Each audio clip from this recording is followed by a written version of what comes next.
ወላጅናትና አባትን እዚህ ጥሩልን።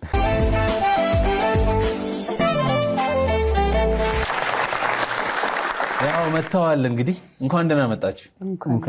ሰላም ነው? ደህና ነን። አምሮባችኋል። በዓል ነው የምትመስሉት። ክብር ለእግዚአብሔር ይሁን። አዎ እዚህ ደርሰናል እንግዲህ አይደል? ያው እንኳን ደስ አላችሁ። እንኳን አብሮ ደስ አለን። እንኳን አብሮ ደስ አላችሁ። አዎ በጣም ነው ደስ የሚለው። አቶ በቀለ ባቡሬና አማረች እሳቱ አይደለ? ሜዳሊያው የጠፋ እያልኩኝ ለካሳቸው አድርገውት ነው። እኔ ደግሞ ዋንጫውን ለማዘር እሰጣለሁ፣ እርሶ ደግሞ ዋንጫውን ያዙ። አዎ እንደዚህ ነው። ያኮራል አይደል? አዎ በጣም። እስቲ ንገሩኝ እንዴት ነበረ ስሜቱ? ወደ ሚዲያ ሲወጣ እውነት ለመናገር ጅምር ላይ ተደነጋግጠናል። እኛም አላወቅንም። አንድ ሆኖ ወጣ። ቤኪ ያለቀስክ ነው እንዴ? አይዞህ እና እኛም አላወቅንም።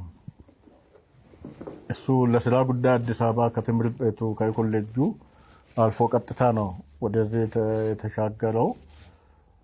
እመለሳለሁ ከአንድ ሳምንት በኋላ ስል ነበር ይከታተል ነበርና አንድ ሆኖ ሚዲያ ላይ ወጣ። ግራ ገባን፣ ተደነጋገጥን። በቃ የግድ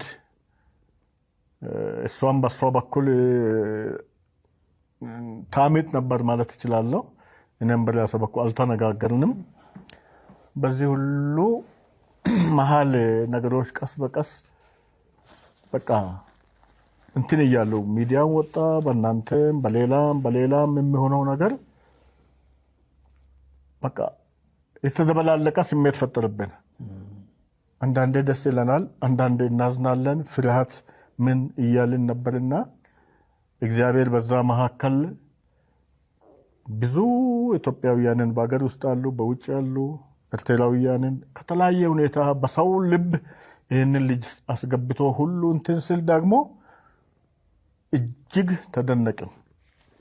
በቃ የእግዚአብሔርን ታላቅ ስራ አየን። እስካሁን እያየን ያለ ነው ይሄ ነው። እኛ የእሱን ህመም አናውቅም ነበር። እሱ ይሄ ትምህርት ቤት ገብቶ ነው ራሱ ነው እኮ ነገሩን ያወቀው። እኛ እሱ ካወቀ በኋላ በሶሻል ሚዲያ ነው ከህዝቡም ጋር ነው እኛ ያወቅነው የህመሙን ምክንያት ማለት ነው።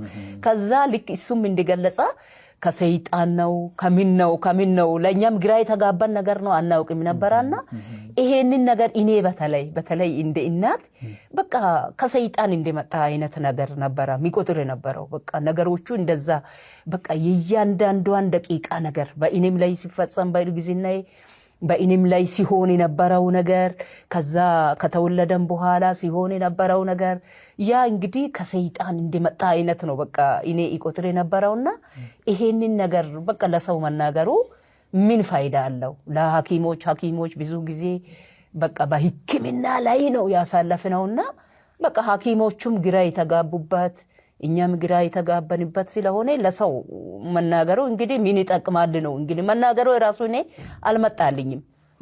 መቼም እንደ ወላጅ ምን ያህል ከባድ እንደሚሆንባችሁ እኛ ማሰብ እንችላለን። ዛሬ እሱ አድጎ 23 ዓመቱ ነው። 23 ዓመታትን ያህል ከዛ በፊት የነበረውን እድሜውን ጠቅላላ በእናንተ እጅ ነው ያሳለፈውና የእናንተንም ጥንካሬ እዚህ ውስጥ ማየት እንችላለን።